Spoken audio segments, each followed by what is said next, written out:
Selamat datang kembali di channel YouTube ini. Kali ini saya akan membahas tentang fetishisme komoditas. Tapi sebelumnya jangan lupa untuk subscribe channel YouTube ini. Kalau nggak subscribe, ya udah nggak apa-apa, daripada saya maksa untuk menjadi alay dan memohon-mohon kalian untuk subscribe. Yang penting kalian nonton video ini dan mendapatkan manfaat, karena channel ini itu adalah channel edukasi, bukan channel alay atau channel yang merusak wawasan bangsa. Muhehe, saya kok menjadi sok bijak ini? Langsung saja daripada saya tambah ngawur di sini. Oke, budaya dan masyarakat tidak dapat dipisahkan. Itu sesuatu yang sudah mutlak, nggak bisa diganggu-gugat. Budaya menciptakan masyarakat dan masyarakat menginovasi kebudayaan baru, dan terus-menerus seperti itu. Apa yang diciptakan akan menciptakan kita. Intinya, proses penciptaan budaya yang awalnya selalu ditujukan pada suatu nilai atau manfaat, ketika dalam prosesnya malah terjadi konflik di dalamnya. Misalnya, manusia dulu menciptakan uang tujuannya agar proses ekonomi berjalan dengan lebih baik. Tapi ketika uang itu justru menguasai manusia, maka di sanalah konflik itu menjadi bercabang, bersayap, dan melebar kemana-mana. Di sisi lain, pertumbuhan industri dan kapitalisme memaksa budaya untuk keluar dari pakemnya demi memuaskan segelintir elit pemilik modal. Kapitalisme memberikan ruang bagi para elit pemilik modal untuk mendapatkan akses dominasi ekonomi yang berkelanjutan. Ketika pasar dikuasai pemerintah, seperti pada negara komunis, masyarakat ditindas oleh pemerintah yang totaliter yang semena-mena. Namun ketika pasar dikuasai swasta atau pemilik modal seperti di negara kapitalisme, masyarakat tetap saja ditindas oleh mereka yang mempunyai uang yang menentukan harga dan kekuasaan. Ya, sebenarnya sistem ekonomi dan politik dimanapun tetap saja sifatnya selalu menindas. Kalau nggak ditindas pemerintah, ya ditindas oleh orang-orang kaya. Cara penindasan salah satunya lewat produksi budaya. Ketika budaya itu lekat dengan masyarakat, maka budaya adalah suatu kebutuhan. Ketika itu adalah kebutuhan, maka di sana para kapitalis mencium aroma sedap untuk disantap. Gampangnya kayak gini ya, Indonesia itu memblokir situs porno. Jadi ada hasrat terpendam, hasrat seksual yang dipendam atau dikekang. Lalu muncul sutradara yang membuat film setan atau film-film iblis, kuntilanak atau pocong atau apapun, dengan menampilkan wanita-wanita seksi yang sensual, yang mengumbar hal-hal yang memicu nafsu seksual kita atau penonton. Nafsu yang dikekang akhirnya tersalurkan lewat film yang ternyata boleh ditayangkan tersebut secara umum. Hasilnya filmnya laris.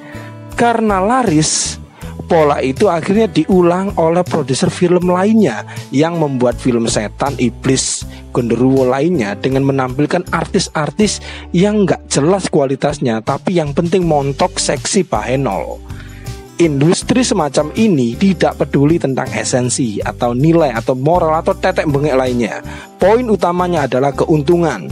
Gak peduli apakah itu merusak otak atau mental bangsa. Yang penting adalah uang atau pemasukan. Industri budaya yang terlumuri oleh kapitalisme pasti akan menghasilkan apa yang disebut sebagai fetishisme komoditas. Fetishisme komoditas ialah suatu upaya yang dilakukan industri untuk menciptakan semacam pemujaan yang salah atau keliru terhadap suatu produk industri budaya. Masyarakat bukan lagi memuja suatu produk industri yang secara nyata. Masyarakat sudah tidak lagi membeli karena suatu kebutuhan, tetapi lebih pada fungsi lain seperti gengsi, alat untuk dipamerkan, dan alat eksistensi.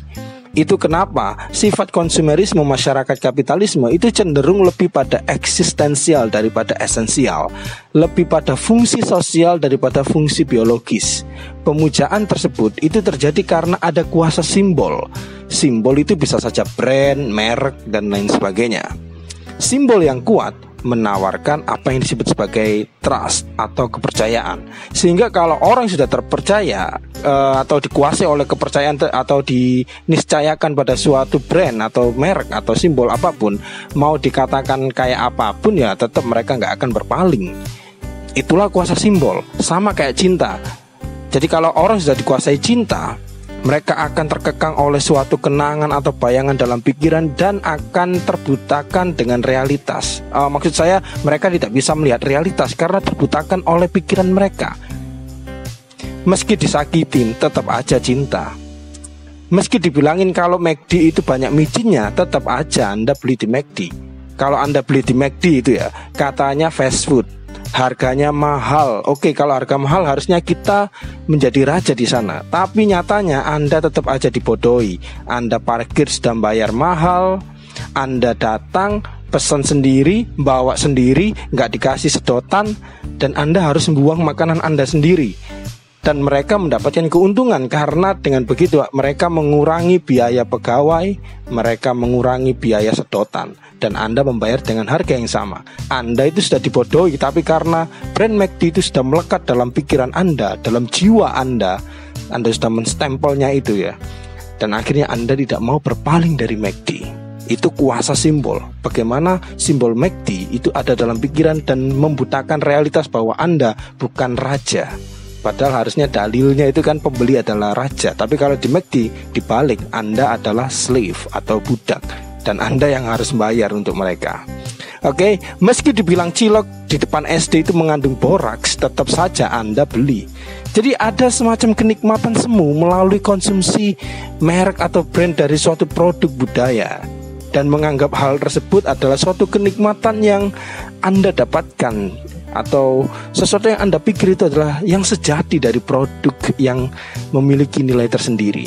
Anda kalau beli nasi bungkusan pakai kertas minyak yang burik itulah, itu Anda nggak pernah mempostingnya, nggak pernah menaruhnya di feed Instagram. Tapi kalau Anda makan di mall, meski rasanya nggak jelas dengan harga mahal, tetap diposting di akun sosial media Anda. Mengapa kita pamer hal tersebut? Kita sebenarnya tidak membeli barang tersebut untuk kebutuhan, tapi untuk eksistensi. Eksistensi digunakan untuk mendapatkan kuasa di tengah masyarakat. Dengan membeli makanan bermerek, baju bermerek yang mahal-mahal, kita seolah-olah bilang ke masyarakat, "Woi, saya mampu beli ini, kalian nggak mampu." Ya, itu mungkin sifat riak dan kita nggak pernah sadar. Dan kita selalu berdalil bahwa ya itu hak kita. Ya memang semuanya akan kembali pada hak kalau kita ngomongin semuanya disapu rata sebagai hak. Contoh lain, ketika Anda membeli tiket konser, maka yang dipuja-puja bukanlah konser tersebut, tetapi simbol dan brand dari konser tersebut. Tiket yang mahal itu yang sebenarnya adalah fetis Anda. Jadi Anda sudah tidak peduli lagi dengan konser itu, karena Anda sebenarnya ingin menunjukkan bahwa saya mampu datang ke konser ini. Kemampuan Anda untuk membeli tiket yang mahal itu adalah kuasa simbol yang Anda ingin tampilkan ke teman-teman Anda atau masyarakat. Fetisisme komoditas berbicara mengenai kenikmatan semu yang dirasakan masyarakat dalam mengkonsumsi produk budaya atau produk industri budaya. Dan fetisisme komoditas itu membahas tentang kesalahan penempatan pemujaan terhadap produk tersebut. Jadi jangan kaget kalau ada orang yang irit mati-matian demi suatu postingan mahal, ibu yang menampilkan tubuh seksinya demi suatu konten, meski itu ditonton anaknya sendiri. Orang kecelakaan demi konten, orang bersedekah demi konten, orang pakai baju mahal demi pamer ke orang lain, orang membeli makanan mahal untuk feed Instagramnya. Semua berdalih kesenangan, dan semua berdalil kesenangan pasti didasarkan oleh hasrat, dan teorinya hasrat itu tidak pernah menawarkan keterpenuhan. Jadi kalau Anda berpikir itu, oh itu kesenangan saya dan saya memang suka itu, ingat semua kesenangan itu pasti berasal dari hasrat, dan teorinya hasrat tidak akan menawarkan keterpenuhan dari apa yang Anda inginkan.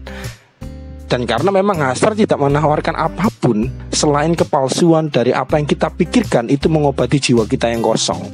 Itu sudah saya jelaskan di teori psikoanalisis Jacques Lacan tentang hasrat.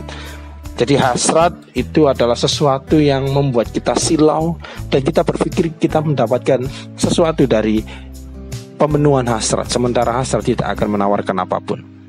Jadi kalau Anda menuruti hasrat, itu Anda seperti mengejar sesuatu yang akan terus berlarian, sehingga Anda tidak akan pernah mendapatkannya.